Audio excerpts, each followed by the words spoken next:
If they won Putney back at cards, I wonder if they could bring it down to Cornwall. Cheers. When you first asked. We're joined for lunch by James's wife, Mary, to dine on the lobster we caught earlier.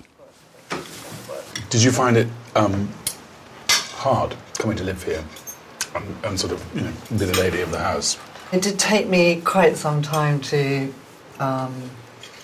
feel at ease here, I guess. I'd got completely won over by the Mount, really. A bit like somebody converting to Catholicism. I was kind of keener than the keenest. Oh, really? That's good. I'd never heard of the Mount. Before I met James, I'd never heard of it. I can remember when you first asked me down here at home, my parents had some big National Trust book, I think, coffee table book, and we got it out and looked at the pictures. And that is to say, I was, 24 by then? I'd never heard of it. What did you think when you saw it? My God, I have so scored. Oh, definitely. Tick that box.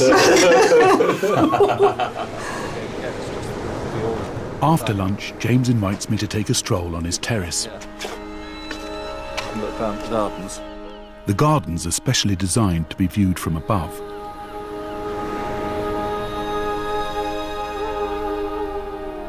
Because of the southerly position and warm climate, many subtropical plants grow here which would only normally be found in South America or South Africa. But the exposed position and changeable climate also mean that the island is subject to extreme weather and violent storms. Nearly 40 members of staff and their families live at the base of the mount. They're the hardest hit when the weather does take a turn for the worse. Keith Murch is the harbour master. So when there's the tide and the mad wind, does it just come straight in? Yeah, our worst winds are the wind, anything that's in the south. A wave can start from that end, the far end, and we have what we call green water. So it's not spray, it's actually a wall of water coming all the way over, and it will curl the whole length of this harbour wall down to the end. When the weather is bad and boats can't put to sea, Keith does have one trick up his sleeve. It's like one of those children's books where you can put the top of a donkey on the bottom of a duck, isn't it? Yeah, it is a real hybrid. Yeah. This is our lifeline, basically, for the winter months, mainly. Without this, access to and from the mainland would be almost impossible with the winter weather. All right, welcome aboard the St. Michael. Thank you. The wheels are now on the bottom. I've not put propellers in yet. A little bit noisy. It's driving in the water. Yeah, but look outside.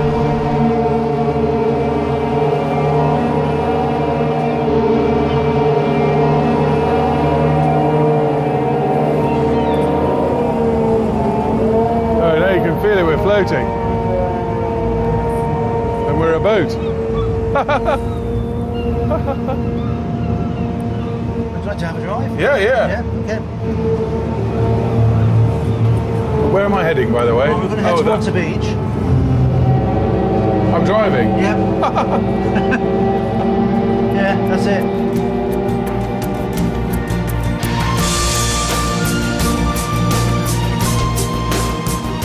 I'm sorry to be leaving St. Michael's Mount. It's a magical place, and the lobster's pretty good too. But the final leg of my journey is going to take me to arguably the most exotic place in all of the British Isles.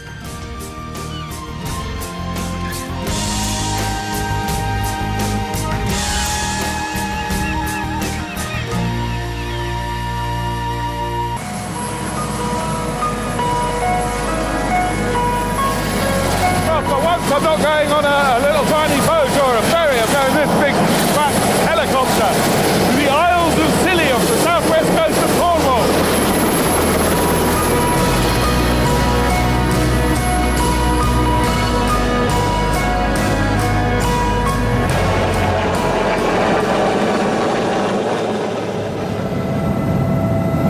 I did this flight once before. It's the best way to see Land's End, which is a bit bit disappointing in the flesh when you're there, but when you fly over it in the helicopter, you really, it does what it says on the tin. The land ends, quite literally. I think that's probably why they call it that, unless it's a huge coincidence. Could be, I suppose. Anyway, you can't see, it's too cloudy. 28 miles southwest of Land's End lies an archipelago of 6 inhabited islands and nearly 140 rocky islets, the Isles of Scilly.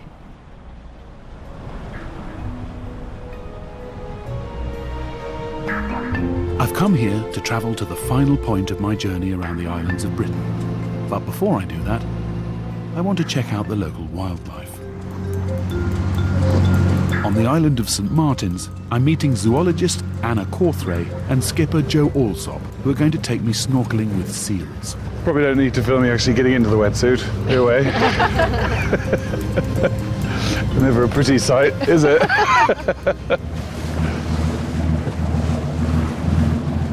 Do you think the seals get anything out of it? We're here on the dropping tide, and basically what the seals are doing, they're waiting to haul themselves up on the rocks, and then they'll spend, until the next high water just hauled up on the rocks resting. Right. So, if you're thinking of them in human terms, it does appear that they get a bit bored, and we turn up and they kind of have something to do for like while half an they're killing hour. time, right. While they're killing time. So when they're up on the rocks, they're quite big and fat and quite ungainly. And then when you see them in the water, you see them in their real kind of environment, and they're very agile and a quick sort of flip of a tail flipper, and they're amazing. Do they have any predators here in these waters? None at all. Do I have any predators in these waters? Okay. Obviously, just pop your snorkel in, hand over whilst the snorkel, and back over the side. Okay. So I'll go first. Okay. Right, leg it.